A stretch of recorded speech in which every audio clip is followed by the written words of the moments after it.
नमस्कार दोस्तों। देखिए मित्रों, इस वीडियो में बात करने वाले हैं आरबीएससी कक्षा 10 संजीव डेस्क वर्क सामाजिक विज्ञान के पहले मॉडल पेपर के बारे में, जो कि बोर्ड द्वारा जारी नमूना प्रश्न पत्र रहेगा।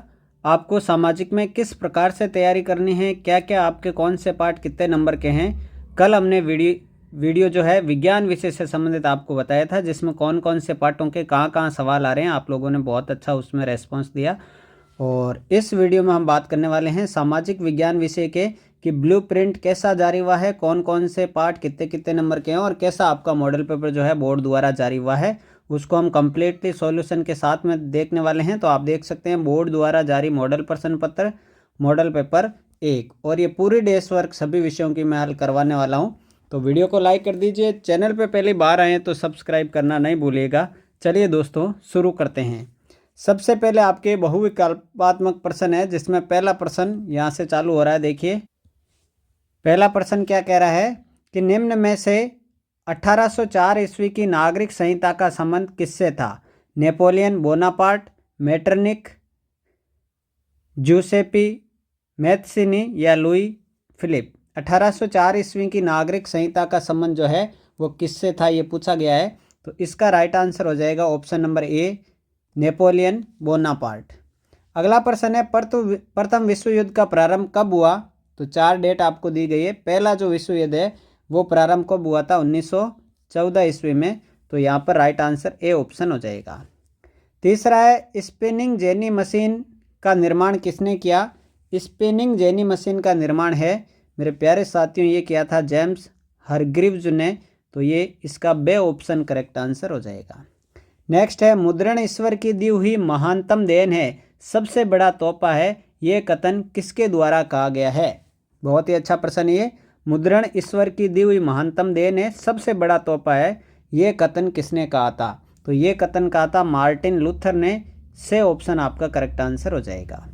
अगला है ब्रिटिश भारतीय सरकार ने गेहूं और कपास की खेती हेतु केनाल कॉलोनी यानी नहर बस्ती कहाँ बसाई थी? बहुत ही अच्छा क्वेश्चन। ये बसाई थी कहाँ पर? पंजाब में। से ऑप्शन सही रहेगा। अगला है भारतीय वन्य जीव अधिनियम कब लागू हुआ? भारतीय वन्य जीव सुरक्षा अधिनियम रक्षण अधिनियम कब जारी हुआ था? तो छठे का राइट आंसर हो जाएगा 1972 ईस्वी में। अगला है निम्न में से कौन सा उद्योग बॉक्साइड को कच्चे माल के रूप में प्रयोग करता है? तो बॉक्साइड है वो आपके किसका है? एल्यूमिनियम का है ये। तो एल्यूमिनियम प्रगलन, ए ऑप्शन करेक्ट आंसर हो जाएगा। अगला है नवीकरण योग्य संसाधन कौन से नहीं है? नवीकरण में कौन सा नहीं आएगा? तो यहाँ पर जो है जल नहीं आएगा, बाकी पवन, धातु, वन ये आ जाएंगे। 8वें में आपका से ऑप्शन करेक्ट आंसर रहेगा। अगला है स्वर्णिम चतुर्भुज योजना किस परिवहन से संबंधित है? तो प्यारे साथियों, स्वर्णिम चतुर्भुज योजना जो है वो सड़क से संबंधित है। डी ऑप्शन इसका करेक्ट आंसर बनेगा। अगला है विवाह, गोद लेना और उत्तराधिकार जैसे विषय संघीय व्यवस्था की किस सूची में आते हैं? विवाह वगैरह ये कौन से सूची में आते हैं? तो यहाँ पर 10वें का राइट आंसर हो जाएगा समवर्ती सूची में। से ऑप्शन सही रहेगा। अगला है सिंहली समुदाय का संबंध किस देश से है? तो सिंहली समुदाय का जो संबंध है वो श्रीलंका देश से है। से ऑप्शन करेक्ट आंसर रहेगा। अगला पूछा गया है भारत का वर्तमान लिंगानुपात कितना है? तो वर्तमान लिंगानुपात है 919। से ऑप्शन सही रहेगा। अगला है समग्र मानवतावाद के प्रणेता कौन थे? समग्र मानवतावाद के प्रणेता जो थे वो थे आपके Deen Dayal Upadhyay. B option correct answer रहेगा। अगला है नागरिकों में समानता को बढ़ावा देने वाली शासन व्यवस्था कौन सी है? नागरिकों में समानता को बढ़ावा देने वाली शासन व्यवस्था जो है वो कौन सी है? तो वह लोकतंत्र है। ए ऑप्शन सही रहेगा।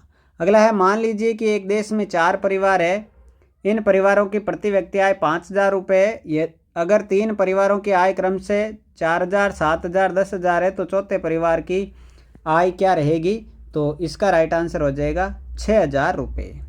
अगला है प्रोफेसर मोहम्मद यूनुस के संबंध में असत्य कथन कौन सा है? ए कथन सत्य प्रोफेसर मोहम्मद यूनुस के संबंध में पूछा गया है। तो इसका जो राइट आंसर रहेगा वो रहेगा 2006 में अर्थशास्त्र हेतु नोबेल पुरस्कार सम्मानित हुए थे। ये गलत बात है, इसका से ऑप्शन सही हो जाएगा। अगला है बहुराष्ट्रीय कंपनियों का उद्देश्य नहीं है।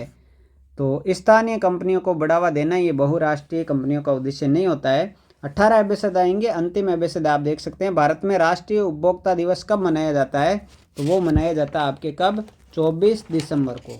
कब मनाया जाता है प्यारे साथियों, 24 दिसंबर को। ए ऑप्शन सही रहेगा। अब आपके 6 खालिस्तान वाले प्रश्न आएंगे, तो खालिस्तान वाले प्रश्नों को देखते हैं, जिसमें पहला प्रश्न यहाँ पर है, 1834 ईस्वी में परसा की पहल पर एक शुल्क संघ स्थापित किया गया था, वो था जोल वेराइन। कौन सा था, जोल वेराइन। इसका राइट आंसर हो जाएगा जोल वेराइन। अगला है, सूती कपड़ा उद्योग में एक मुख्य कच्चा माल है, कौन सा, कपास। तो इसमें क्या भरना है, कपास। अगला है, सन में वायु परिवहन का राष्ट्रीयकरण किया गया था, तो ये किया गया था 1953 में। कब किया गया, 1953 में। अगला है, लोकतांत्रिक व्यवस्था समानता पर आधारित होती है, तो ये राजनीतिक समानता पर आधारित होती है। लोकतांत्रिक व्यवस्था राजनीतिक समानता पर आधारित होती है। अगला है, किसी विशेष वर्ष में उत्पादित सभी अंतिम वस्तुओं और सेवाओं के मूल्य को क्या कहा जाता है, तो इसे हम कहते हैं सकल घरेलू उत्पाद। क्या कहते हैं, सकल घरेलू उत्पाद। और अगला है, सरकार द्वारा अवरोधों अथवा प्रतिबंधों को हटाने की प्रक्रिया को किस नाम से जाना जाता है, तो इसे हम कहते हैं उदारीकरण। क्या कहते हैं, उदारीकरण। तो ये 6 खालिस्तान आप देख सकते हैं कौन कौन से पार्टों से आए हुए। बहुत ही इंपॉर्टेंट ये आपका मॉडल पेपर नमूना प्रश्न पत्र रहने वाला है। चलिए आगे बढ़ते हैं। वीडियो को लाइक नहीं किया तो लाइक जरूर कर देना। आगे बढ़ते हैं। अब आप चुके हैं अति लघुत्रात्मक प्रश्न, जिसमें पहला प्रश्न आप देख पा रहे हैं, स्त्री धर्म विचार पुस्तक किसने लिखी, तो स्त्री धर्म विचार जो पुस्तक है वो लिखी है राम चड्ढा ने। अगला है, पांडुलिपियों की कोई 2 विशेषताएं लिखिए, तो पांडुलिपियां जो है ताड़ के पत्तों या हाथ से बने कागज पर नकल करके बनाई जाती है, और ये नाजुक तथा महंगी होती थी। ये इनकी विशेषताएं की। तीसरा है, आमार जीवन नामक आत्मकथा किसने लिखी, तो ये आत्मकथा लिखी है रस सुंदरी देवी ने। किसने लिखी है, रस सुंदरी देवी ने। अगला है, विनिर्माण यानी वस्तु निर्माण को परिभाषित कीजिए, तो परिभाषा क्या हो जाएगी, कच्चे पदार्थ को मूल्यवान उत्पाद में परिवर्तित करके अधिक मात्रा में वस्तुओं का उत्पादन करना विनिर्माण कहलाता है। अगला है, चिपको आंदोलन किससे संबंधित है, तो चिपको आंदोलन वन संरक्षण से संबंधित है। नेक्स्ट है, राष्ट्रीय राजमार्ग का निर्माण व रखरखाव कौन करता है, तो ये करता है CPWD यानी कि केंद्रीय लोक निर्माण विभाग।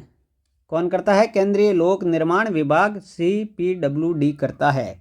अगला है, किस प्रकार के शासन को अच्छा शासन माना जाता है, तो लोकतांत्रिक शासन को अच्छा शासन माना जाता है।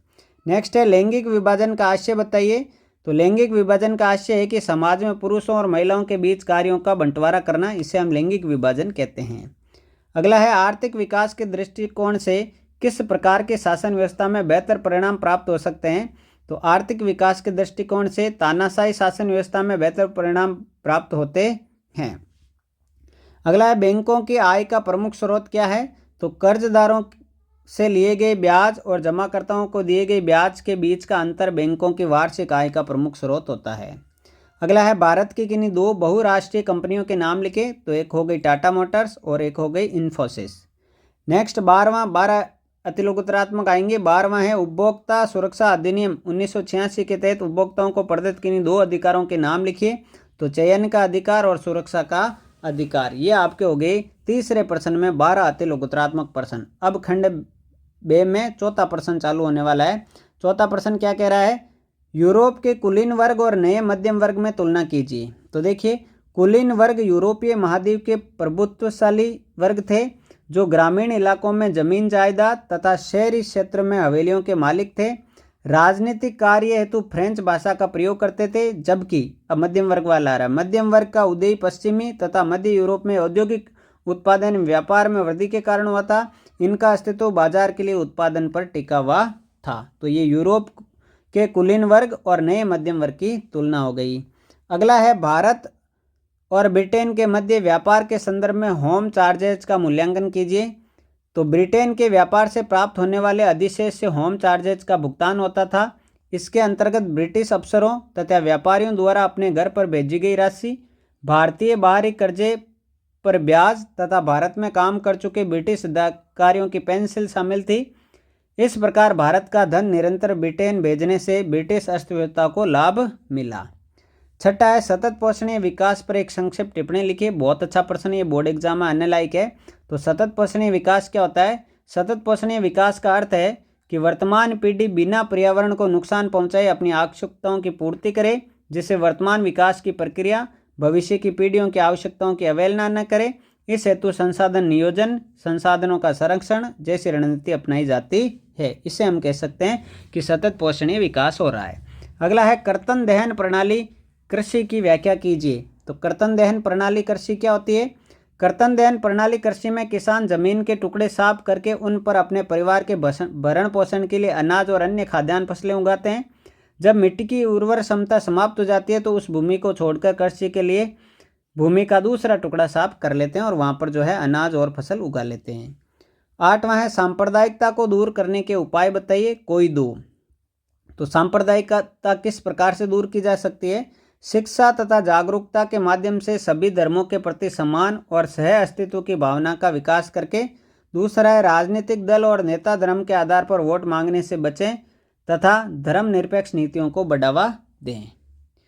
नम्मा है सत्ता की साझेदारी के दृष्टिकोण से बेल्जियम मॉडल क्या है? तो बेल्जियम मॉडल में सत्ता साझा करने के लिए सभी भाषाई और सांस्कृतिक समुदायों को समान प्रतिनिधित्व दिया गया है। केंद्र और राज्य सरकार के बीच शक्तियों का बंटवारा किया गया है। ब्रुसेल्स में फ्रेंच और डच भाषी लोगों को समान प्रतिनिधित्व मिला और सामुदायिक सरकारें बनाई गई जिससे समूह के हित सुरक्षित रह सके। 10वां प्रश्न है यूएनडीपी द्वारा प्रकाशित मानव विकास रिपोर्ट एचडीआर में देशों की तुलना किस आधार पर की जाती है? तो संयुक्त राष्ट्र विकास कार्यक्रम द्वारा प्रकाशित मानव विकास रिपोर्ट एचडीआर में देशों की तुलना उनके शैक्षिक स्तर, उनकी स्वास्थ्य स्थिति और प्रति व्यक्ति आय के आधार पर की जाती है।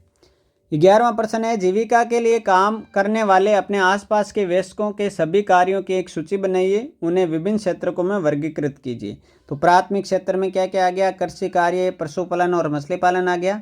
द्वितीय क्षेत्र में कुम्हार द्वारा घड़े बनाना, कारखानों में मजदूरी करना, कुटीर उद्योग चलाना आ गया। और तृतीय में चिकित्सक के परामर्श आ गया, अध्यापन कार्य आ गया और परिवहन संचालन आ गया। अगला है एक देश के आर्थिक विकास में सार्वजनिक क्षेत्र की भूमिका का विश्लेषण कीजिए। तो कौन कौन सी भूमिका है? एक देश के आर्थिक विकास में सार्वजनिक क्षेत्र की भूमिका पढ़ रहे हैं तो यहाँ पर देखिए सार्वजनिक क्षेत्र सड़क, पुल, रेलवे, पतन, बिजली आदि आधारभूत सुविधाओं का विस्तार करते हैं। दूसरा हो गया सार्वजनिक क्षेत्र ऐसी कई गतिविधियां करता है जिससे सामाजिक कल्याण हो तथा लोगों का जीवन ऊंचा उठे, जैसे शिक्षा एवं स्वास्थ्य सुविधाएं उपलब्ध करवाना, सुरक्षित पेयजल उपलब्ध करवाना आदि। 13वां प्रश्न है विदेशी व्यापार विभिन्न देशों के बाजारों को जोड़ने या एकीकरण में सहायक होता है, इस कथन को उदाहरण की सहायता से स्पष्ट कीजिए। तो भारत अफ्रीका से हीरे जवाहरात कच्चा माल आयात करके यूरोप, अमेरिका आदि देशों को निर्मित माल निर्यात करता है। इसी प्रकार भारत में किसी अन्य देश द्वारा भारतीय उत्पादों की मांग होने पर इनका वहां निर्यात किया जाता है। अतः स्पष्ट है कि विदेशी व्यवहार विभिन्न देशों के बाजारों को जोड़ने या एकीकरण में सहायक होता है। ये पार्ट बी आपका पूरा हुआ। अब खंड से यानी पार्ट सी आ जाता है जिसमें दीर्घ उत्तरीय प्रश्न है, जिसमें पहला प्रश्न है 14वां प्रथम विश्व युद्ध के दौरान भारत का औद्योगिक उत्पादन तेजी से बढ़ा, कथन की व्याख्या कीजिए। देखिए ये रखा, इसका आंसर यहाँ पर आप देख सकते हैं कि प्रथम विश्व युद्ध के दौरान ब्रिटेन के कारखाने युद्ध सामग्री का उत्पादन कर रहे थे, जिससे भारत में मैनचेस्टर के माल का आयात प्रभावित हुआ। परिणाम स्वरूप भारतीय उद्योगों को विशाल देशी बाजार उपलब्ध हुआ। युद्ध के दौरान भारतीय कारखानों में भी सेना के लिए आवश्यक युद्ध सामग्री जैसे जूट की बोरियां, सैनिकों की वर्दी के कपड़े, जूते इत्यादि वस्तुओं का उत्पादन होने लगा। इसके लिए भारत में नए कारखाने स्थापित हुए, बड़ी संख्या में मजदूरों को भर्ती किया गया, जिससे औद्योगिक उत्पादन तेजी से बढ़ा। परिणाम स्वरूप स्थानीय उद्योगपतियों ने घरेलू बाजार पर कब्जा करके अपनी स्थिति मजबूत बना ली। अतः स्पष्ट है कि प्रथम विश्व युद्ध के दौरान भारत का औद्योगिक उत्पादन तेजी से बढ़ा था, क्योंकि वहां पर से माल नहीं आ रहा था, तो यहाँ पर जो है कारखाने स्थापित हो गए और यहीं पर सारी सामग्री बनने लगी। अगला है इसके अथवा में पूछा गया, देखिए यहाँ पर क्या औद्योगिकरण का मतलब केवल फैक्ट्री उद्योगों के विकास तक ही सीमित है, विवेचना कीजिए। तो इसका ये देखिए आंसर है, 3 पॉइंट बनाए गए हैं, आप पढ़ सकते हैं, स्क्रीनशॉट ले सकते हैं आराम से। फिर 15वां प्रश्न कह रहा है बहुउद्देशीय बहुउद्देशीय नदी परियोजनाओं की आवश्यकता की व्याख्या कीजिए। और इसके अथवा में पूछा गया है वर्षा जल संग्रहण के महत्व आवश्यकता का वर्णन कीजिए। तो बहुउद्देशीय परियोजनाओं की आवश्यकता क्यों है? तो बहुउद्देशीय नदी परियोजनाएं देश को आत्मनिर्भर बनाने में सहायक है। इनसे खेती को निर्बाध रूप से जल की आपूर्ति होती है, जिससे कृषि उत्पादन बढ़ता है। दूसरा है बहुउद्देशीय परियोजनाओं के कारण ही कृषि में मशीनीकरण संभव हो पाया है तथा उद्योगों को ऊर्जा मिलने से औद्योगिक उत्पादन में वृद्धि हुई है। तीसरा है औद्योगिक उत्पादन बढ़ने से श्रमिकों के रोजगार के अवसर बढ़े हैं तथा आय में वृद्धि हुई है। परिणाम स्वरूप लोगों के जीवन स्तर में सुधार हुआ है। और वर्षा जल संग्रहण का महत्व क्या है और आवश्यकता क्या है, आप आराम से देख सकते हैं, इसका स्क्रीनशॉट भी ले सकते हैं। प्रश्न संख्या 16 है 73वें संविधान संशोधन के पश्चात पंचायत राज व्यवस्था को किस प्रकार प्रभावी बनाया गया है, विवेचना कीजिए। और इसके अथवा में पूछा गया है गठबंधन सरकारों के दौरे में केंद्र राज्य संबंधों के महत्व पर टिप्पणी कीजिए। तो 73वें संविधान संशोधन के पश्चात पंचायत राज व्यवस्था को किस प्रकार प्रभावी बनाया गया है, उसका आंसर आप दे सकते हैं कि स्थानीय स्वशासी निकायों के चुनाव 5 वर्ष में नियमित रूप से कराना संवैधानिक बाध्यता है। 5 वर्ष में आपको चुनाव करवाना है, मतलब करवाना ही है। स्थानीय निकायों के सदस्य तथा पदाधिकारियों के पदों में अनुसूचित जाति, जनजाति, पिछड़ी जाति हेतु आरक्षण प्रदान किया गया है। महिलाओं के लिए 1/3 पद है ना, अलग अलग जातियों के लोग चुनाव में भाग लेंगे, खड़े होंगे, और महिलाओं के लिए 1/3 पद आरक्षण का दिया गया है। प्रत्येक राज्य में पंचायत और नगरपालिका के चुनाव कराने के लिए राज्य चुनाव आयोग नामक स्वतंत्र संस्था के गठन का प्रावधान किया गया है 73वें संविधान संशोधन 1992 के अकॉर्डिंग। तीसरा, राज्य सरकारों को अपने राजस्व तथा अधिकारों का कुछ हिस्सा स्थानीय स्वशासी निकायों को देने का प्रावधान किया गया है। तो इसके अथवा में जो पूछा गया है गठबंधन सरकारों के दौर में केंद्र राज्य संबंधों के महत्व में टिप्पणी लिखिए। तो ये इसका आंसर आप देख सकते हैं, यहाँ पर इसका स्क्रीनशॉट ले सकते हैं। चलिए 17वां प्रश्न क्या कह रहा है, साख ग्रामीण क्षेत्रों के छोटे किसानों के लिए अवसर भी है और जोखिम भी। किसी किसान के उदाहरण से समझाइए कि ऋण कैसे फायदेमंद भी हो सकता है और हानिकारक भी। और इसके अथवा में पूछा गया है अनौपचारिक ऋणदाताओं द्वारा वसूली जाने वाली अत्यधिक ब्याज दर का गरीब परिवारों पर क्या प्रभाव पड़ता है। एक परिस्थिति बनाकर बताइए कि यह चक्र उनके आर्थिक जीवन को कैसे प्रभावित करता है। और ये इसका आंसर दोनों का आप देख सकते हैं, अथवा वाले का और ऊपर वाले का। चाहे तो आप स्क्रीनशॉट ले सकते हैं, चाहे तो आराम से पढ़ सकते हैं, कोई दिक्कत नहीं है। फिर निबंधात्मक प्रश्न आ जाते हैं, जिसमें 18वां प्रश्न देख सकते हैं आप किस पाठ से है। भारत के इतिहास की पुनर्व्याख्या राष्ट्रवाद की भावना पैदा करने का एक और साधन थी, कथन की स्पष्ट व्याख्या कीजिए।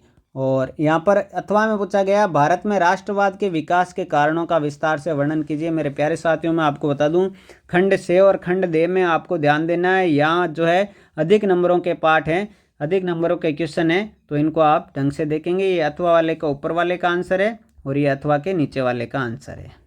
फिर प्रश्न संख्या 19 किस पाठ से देख लीजिए एक बार। राजनीतिक दलों के प्रमुख कार्यों का विवेचन न कीजिए। अथवा में है राजनीतिक दल अपना कार्य बेहतर ढंग से करें, आपके अनुसार इसके लिए क्या क्या उपाय किए जा सकते हैं। इन दोनों ही प्रश्नों के आंसर मैं आपको दिखा देता हूँ। ये देखिए ऊपर वाले का राजनीतिक दलों के प्रमुख कार्य कौन कौन से, राजनीतिक दल क्या करते हैं, उनका कार्य है चुनाव लड़ना, है ना। चुनाव राजनीतिक दलों द्वारा खड़े किए गए उम्मीदवारों के बीच लड़ा जाता है। अलग अलग नीतियों और कार्यक्रम को मतदाताओं के सामने रखना ताकि वो उनको वोट दे सके। राजनीतिक दल सरकार बनाकर एवं विपक्ष में रहकर कानून के निर्माण का कार्य करते हैं। राजनीतिक दल चुनावों के द्वारा सरकार बनाते हैं और चलाते हैं। इस प्रकार के ये कार्य हैं और इसके अथवा वाले का ये आंसर। फिर अंत में आपके आ जाता है क्या, मानचित्र। मानचित्र बड़ा इंपॉर्टेंट है, मैं सारे मॉडल पेपर करवाऊंगा और इन मॉडल पेपरों में जो मानचित्र आए हुए हैं इनको आप अच्छे से पढ़ लेंगे तो आपका काम बन जाएगा। पहले पूछा गया है भाई भारत का मानचित्र है, अजमेर दर्शाना है, रावतभाटा चित्तौड़गढ़ में ये दर्शाना है, गया और गांधीनगर, और फिर है नवेली, अंता, बड़ोदरा और अंकलेश्वर। तो आप देख सकते हैं यहाँ पर ये अजमेर राजस्थान में, अजमेर, और चित्तौड़गढ़ रावतभाटा ये दोनों राजस्थान में। फिर ये गया यहाँ पर दर्शाया गया है। फिर ये गांधीनगर है ना गुजरात में यहाँ दर्शाया गया है। और इसके अथवा में देख सकते हैं बड़ोदरा ये भी गुजरात में, अंकलेश्वर ये भी गुजरात में, और राजस्थान में आ गया अंता 12 जिले में, और नवेली यहाँ पर दर्शाया गया है। तो इस प्रकार से आपका ब्लूप्रिंट जारी हुआ है जो कि बोर्ड द्वारा जारी हुआ है। बहुत ही इंपॉर्टेंट क्वेश्चन इसमें, इसको आपको ढंग से तैयार करना है। बाकी आगे आने वाले वीडियोज़ में आपको सभी विषयों की डेस्क वर्कें, है ना, कक्षा 10, कक्षा 8, कक्षा 12 के सभी विषयों के डेस्क वर्क यहाँ पर मैं हल करवाने वाला हूँ। प्रत्येक मॉडल पेपर आपके सामने लेकर आऊँगा। तो इसके लिए आप वीडियो को लाइक करें, चैनल पे नए हैं तो सब्सक्राइब ज़रूर कर लें। मिलते हैं अगले वीडियो में, तब तक के लिए जय हिंद, जय भारत, थैंक यू।